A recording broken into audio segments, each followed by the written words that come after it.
Hello friends, तो आज हम देखेंगे द पावर मूवी की स्टोरी, जहां एक मरी हुई लड़की खुद को इंसाफ दिलाने के लिए एक नर्स का सहारा लेती है। तो शुरू करने से पहले प्लीज हमारे चैनल को सब्सक्राइब करें। मूवी शुरू होती है सन 1970 के लंदन शहर से, जहां हम एक लड़की वेल को देखते हैं। एक बुरे सपने से उसकी आँख खुलती है और वो घर की सारी लाइट्स ऑन कर देती है। वेल जो एक ट्रेनी नर्स है, आज उसका हॉस्पिटल में पहला दिन है। वो तैयार होती है और अपने हॉस्पिटल के लिए निकल पड़ती है। रेडियो से हमें पता चलता है कि ट्रेड यूनियन की हड़ताल के कारण गवर्नमेंट को हर रात पावर कट करना पड़ता है ताकि वो लोग बिजली बचा सके। हॉस्पिटल में वेल अपनी मैट्रन से मिलती है और उससे बच्चों के वार्ड में काम करने की रिक्वेस्ट करती है, लेकिन मैट्रन जो थोड़ी खड़ूस है उसे गायने वार्ड में भेज देती है। एक सिस्टर उसे उसके वार्ड तक ले जाती है और बताती है कि वैसे तो ये हॉस्पिटल एक भूल भुलैया है, लेकिन मैट्रन ने हर फ्लोर पर अलग अलग कलर किया हुआ है और गायने के फ्लोर का कलर ब्लू है। वहाँ पहुँचकर वेल अपने काम में लग जाती है।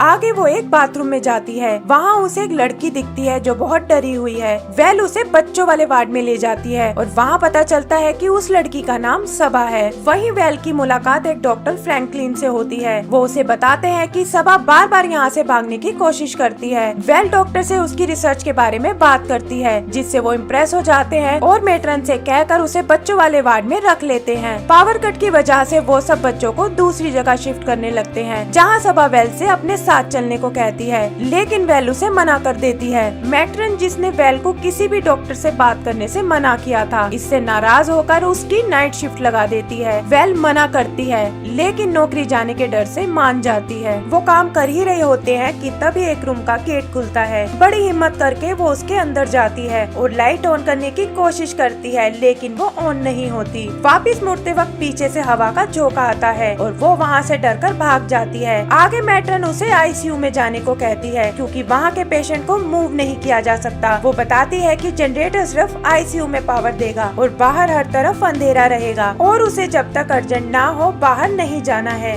यहाँ पता चलता है कि वेल अंधेरे से बहुत डरती है। यहाँ हम देखते हैं कि वो बार बार एक आदमी के बारे में सोचती है जो पहले हम उसके सपने में देख चुके हैं। आगे आईसीयू की तरफ जाते हुए वो गलती से गलत वार्ड में आ जाती है, जहाँ उसे टेरी और कंफर्ट नाम की नर्स मिलती है। वहाँ वेल दीवार पर कुछ तस्वीरें देखती है जो हॉस्पिटल के दूसरे स्टाफ की है। फिर कंफर्ट उसे सही वार्ड में छोड़ने उसके साथ जाती है। अपने वार्ड में पहुंचने पर वहां उसे एक और नर्स मिलती है जिसका नाम वेब्स होता है और पता लगता है कि वो और वेल एक ही साथ पढ़ते थे। वेल को वहां कुछ जलने की स्मेल आती है, लेकिन बेब्स उसकी बात को इग्नोर कर देती है। तभी वहाँ लाइट्स ऑफ हो जाती हैं और बेब्स वेल का लैंप लेके चली जाती है। वेल वहाँ बैठ के पेशेंट की हिस्ट्री पढ़ रही होती है। तभी उसे वहाँ शीशे में एक परछाई दिखाई देती है। वो डर जाती है और चेक करने जाती है, जहाँ उसकी कैंडल हवा के झोंके से बुझ जाती है और उसे कोई पीछे से पकड़कर खींचता है। तभी लाइट्स ऑन हो जाती हैं और बेब्स एक इलेक्ट्रिशियन नेविल को लेकर वहाँ आती है। वेल उन्हें अपने साथ हुई घटना बताती है, लेकिन वो दोनों उस पर ज्यादा ध्यान नहीं देते। आगे हम नेविल और बेब्स को डांस करते हुए देखते हैं और वेल समझ जाती है कि बेब्स ये सब मजबूर होकर कर रही है। वो बेब्स से इस बारे में पूछती है, जिससे वो गुस्सा हो जाती है। यहाँ उनकी बातों से पता चलता है कि स्कूल टाइम में वेल ने किसी पर गलत आरोप लगाया था, लेकिन बेब्स को लगता है कि सारी गलती वेल की थी। वो उसे परेशान करने के लिए उसे नीचे से मेडिकल चार्ट लेने के लिए कहती है और वेल अंधेरे में नीचे चली जाती है। वो सामान ढूंढ ही रही होती है कि तभी नेविल उसे डरा देता है और कहता है कि वो उसे सही वार्ड में ले जाएगा। वो लैंप में फ्यूल भरने के लिए उसे अपने कमरे में ले जाता है, जहाँ वेल काफी सारी नर्सेस की पिक्चर्स देखती है जिन पर रेटिंग लिखी हुई है। वेल को वो आदमी सही नहीं लगता और वो वहाँ से चली जाती है। आगे चलते हुए उसे एहसास होता है कि कोई पीछे से उसके कपड़े उठा रहा है। वो डर के बेसमेंट में आ जाती है। वहाँ उसे एक भट्टी जलती हुई दिखती है, जिसके ठीक सामने एक जला हुआ टॉय पड़ा हुआ है। वो जैसे ही उसे उठाने लगती है, तभी कोई उसे पीछे से बुरी तरह खींचता है और एक दीवार से सटा देता है। वो चिल्लाती है, लेकिन उसे वहाँ कोई दिखाई नहीं देता।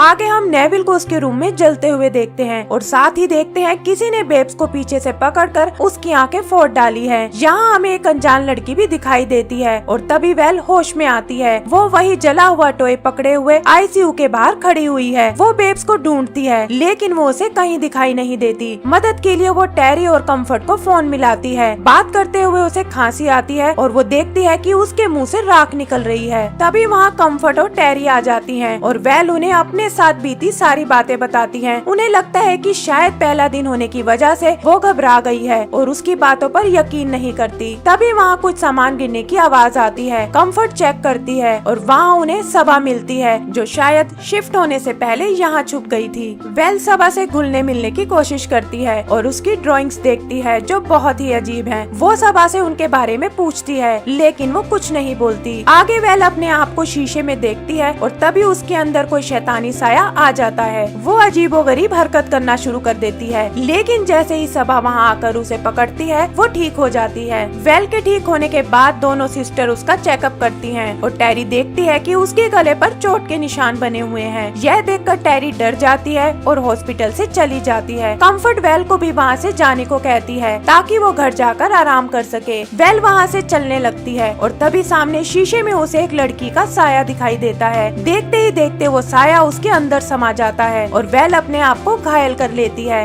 वेल एक विजन में उसी लड़की वाले साये को सबा के पीछे जाते हुए देखती है और सबा से भागने को कहती है। वो सबा को बचाने के लिए वहाँ जाती है और देखती है कि वो साया सबा को मारने आ रहा है, लेकिन वो उसका गला पकड़ लेती है। वो देखती है कि उसने असल में सबा का गला पकड़ा हुआ है और तभी उसकी आँख खुल जाती है, जैसे कि वो कोई सपना देख रही हो। वो वहाँ सबा को देखती है और उसे खुद से दूर जाने को कहती है, लेकिन सबा उसे एक पिक्चर दिखाती है जिसमें गेल नाम की लड़की है। वेल कम्फर्ट से गेल के बारे में पूछती है और कम्फर्ट उसे बताती है कि वो एक अजीब और गुस्सैल लड़की थी जो यहाँ से भाग गई थी। वेल उसे बताती है कि जैसे टॉय उसने फोटो में पकड़ा हुआ है वैसा ही टॉय उसने बेसमेंट में भी देखा था और वो यहीं आईसीयू के बाहर पड़ा हुआ है। वो उस टॉय को ढूंढने जाती है। तभी अंधेरे में उन्हें बेब्स मिलती है। कम्फर्ट घायल बेब्स को देखती है और उसे लगता है कि यह सब भी वेल ने ही किया है। वो उसे एक अंधेरे कमरे में बंद कर देती है। वहाँ कमरे में वेल को फिर से जलने की स्मेल आती है और कुछ अजीब सी आवाजें आना शुरू हो जाती हैं। तभी दो हाथ आकर उसे पकड़ लेते हैं और वो चीखने लगती है। सबा उसे देखने जाती है और तभी वेल जिसमें गेल आ चुकी है शीशा तोड़कर बाहर आ जाती है। वो सबा की तरफ बढ़ती है, लेकिन तभी कम्फर्ट उसका ध्यान अपनी ओर खींच लेती है। वो वेल को एक सिरिंज से बेहोश करना चाहती है, लेकिन वेल वो सिरिंज उसे ही लगा देती है। इधर बेब्स गेल का नाम लेकर उससे माफी मांगती है और कहती है कि जो कुछ हुआ उसमें उसका कोई हाथ नहीं था। वो कहती है कि वो उसका सच सबके सामने ले आएगी और उसे इंसाफ दिलाएगी। यह कहते हुए वो आईसीयू से बाहर चली जाती है और वेल भी उसके पीछे जाने लगती है। मौका देकर कम्फर्ट सबा से वहाँ से भागने को कहती है, लेकिन सबा वहाँ से नहीं जाती। कम्फर्ट एक खिड़की से बाहर कूद जाती है और घायल हो जाती है। तभी वेल वापिस आती है, लेकिन पता चलता है कि वो अब ठीक है। वो सबा को अपना लॉकेट पहनाती है और उसे एक कैंची देती है ताकि अगर फिर से वो सबा पर हमला करे तो वो अपना बचाव कर सके। यह कहकर वो वहाँ से बाहर निकल जाती है। रास्ते में उसे बेब्स की लाश दिखाई देती है और उसे याद आता है कि उसी ने बेब्स की आंखें फोड़ी थी और शायद उसे मार भी डाला है। आगे वो नेविल के कमरे में जाती है और यहाँ भी उसे एक विजन में याद आता है कि उसी ने नेविल को जलाकर मार डाला था। वो समझ जाती है कि यह सब गैल ही उससे करवा रही है, क्योंकि बेब्स और नेविल उसके साथ हुई घटना से जुड़े हुए थे। वहाँ से भागते हुए एक बार फिर गैल उसमें समा जाती है और वेल वापस सबा के पास आती है। आगे आँख खुलने पर वो देखती है कि उसके हाथों पे खून लगा हुआ है और उसे लगता है कि शायद उसने सबा को भी मार डाला है। तभी गैल उसके सामने आती है और उसे दिखाती है कि कैसे यहाँ उसके साथ रेप हुआ था और यही सब उसने वेल को भी फील कराया। होश में आने पर सबा उससे मिलने आती है और उसे कुछ बताने की कोशिश करती है, लेकिन एक जूनियर डॉक्टर उसे चुप करा देता है। सबा अपना ड्राइंग वाला बैग वहीं छोड़कर चली जाती है। आगे हॉस्पिटल का डायरेक्टर और कुछ लोग उससे रात को हुई घटना के बारे में पूछते हैं। वेल उन्हें बताती है कि कैसे यहाँ एक पेशेंट का रेप हुआ था और वो उसकी कंप्लेंट पुलिस में करना चाहती है। इस पर वो लोग उसे कहते हैं कि वो स्कूल टाइम में भी ऐसा आरोप अपने टीचर पर लगा चुकी है, लेकिन बाद में खुद ही उससे मुकर गई थी। वेल यहाँ उन्हें बताती है कि वो सब आरोप सही थे, लेकिन स्कूल और टीचर्स ने मिलकर उससे वो आरोप वापस लेने को कहा था और तब से वो अंधेरे से डरती है क्योंकि उसमें उसे अपने उसी टीचर का साया दिखता है। डायरेक्टर उसे कहता है कि उनके हॉस्पिटल में कभी कोई गैल नाम की पेशेंट नहीं आई और वो लोग वहाँ से चले जाते हैं। वहाँ डॉक्टर फ्रैंकलिन भी उससे मिलने आता है और बताता है कि वो खुद सबा को घर छोड़ने जा रहा है। वेल को कुछ अजीब सा लगता है और वो सबा की ड्राइंग फिर से देखती है। रबड़ से मिटाने पर उसे उसमें डॉक्टर फ्रैंकलिन की शक्ल दिखती है और वो समझ जाती है कि इन सब के पीछे उसी का हाथ है। वो भागकर डॉक्टर के पीछे जाती है जो सबा को लेकर जा रहा है। वहाँ वो डॉक्टर से कुछ बात करने को कहती है और उसे लेकर बेसमेंट में आ जाती है। वहाँ वो उससे सच्चाई उगलवाती है और पता चलता है कि उसी डॉक्टर ने गैल का रेप किया था और बाद में उसे जलाकर मार डाला था। नेविल एमिल ने भी इस काम में उसकी मदद की थी और बेब सब कुछ जानते हुए भी चुप थी। फ्रैंकलिन उसे मारने की कोशिश करता है और तभी सबा भी वहाँ आ जाती है। फ्रैंकलिन सबा को वहाँ से जाने को कहता है, लेकिन देखता है कि वेल हवा में उड़ने लगी है। आगे हम फ्रैंकलिन को मरा हुआ देखते हैं और पता चलता है कि गेल ने वेल के थ्रू अपना बदला ले लिया है। एंड सीन में हम वेल को सबा और गेल के साथ हॉस्पिटल से बाहर भागते हुए देखते हैं और इसी के साथ हमारी मूवी खत्म हो जाती है।